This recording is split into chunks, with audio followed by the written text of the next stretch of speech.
Hey Pyro, in this video we're going to burn this turtle coaster together.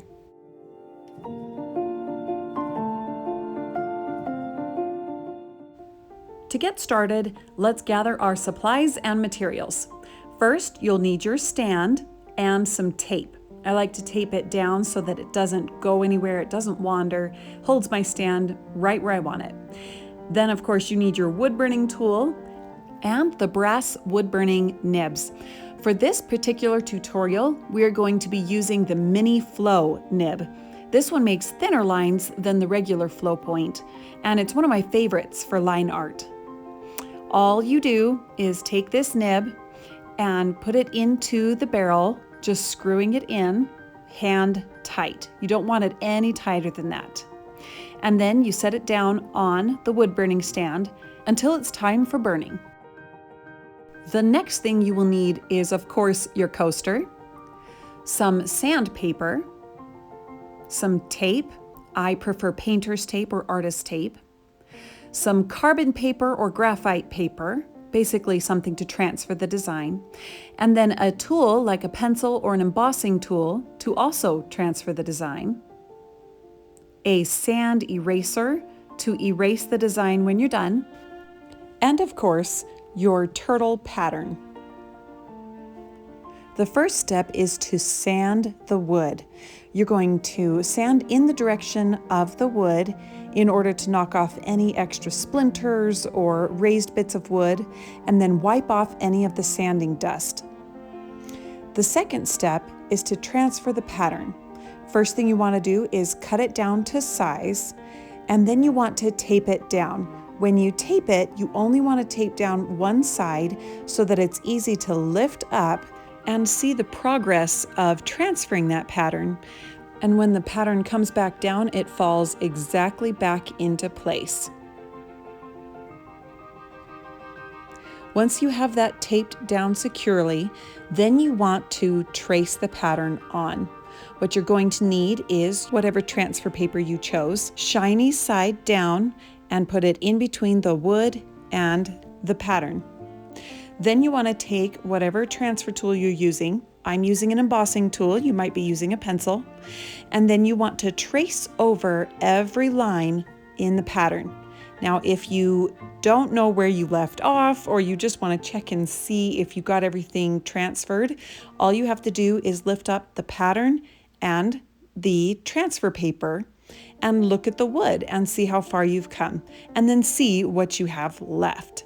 Make sure you press lightly. This will be a lot easier to erase in case you don't burn over it.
When you are done, do a quick check to see if the entire pattern was transferred.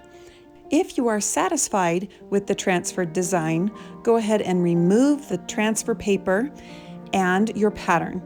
And then it's time to get ready to burn. Start by plugging in your wood burning tool, set it on the secured stand, and let it warm up for just a couple of minutes. When it is hot, trace over the lines with the burner and do your best to keep the burns on the lines so that you don't have very many lines to erase come the end of the project. Also, remember to keep the burner in motion so that it doesn't leave any splotches on the wood. Also, pull or swing your burner to the side instead of pushing. When you push the burner forward, it tends to gouge into the wood and leave deep burn marks instead of burning a line. So remember to pull or to swing it, not to push. Also, don't press down. When you press hard, you risk breaking your burner and hurting your hand or your wrist, stressing those things out. You cannot force a burn. You have to let the heat do the work. So just relax and let the burner glide across the wood. Another great tip is to use short strokes instead of long strokes. That's really helpful in making sure that you don't get as many blobs, and it also helps you to have more control over the line. And I also recommend that you turn the wood instead of your hand. A lot of times it's easier to just turn that wood instead of fighting the cord and turning your hand. The last thing I would recommend is to enjoy. Pyrography can be very meditative, it can be very invigorating, so don't be afraid to just take this slow and enjoy the process.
When you have finished burning the pattern, feel free to go over any spots that maybe you missed or spots where you're not happy with the lines and touch it up until you are happy with it. Thicken up any lines where there might have been blobs or it might have been a little bit rough. Just go over it again with your burner.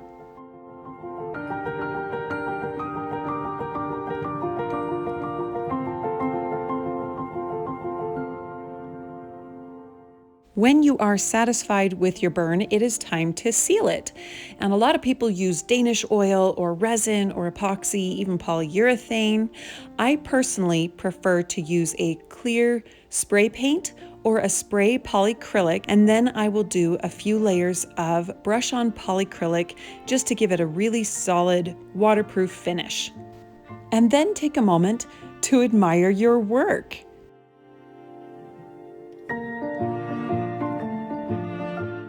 If you enjoyed this tutorial, you should come on over to burnsavvyacademy.com, where we have more wood burning projects for you and workshops and courses that teach professional level pyrography techniques.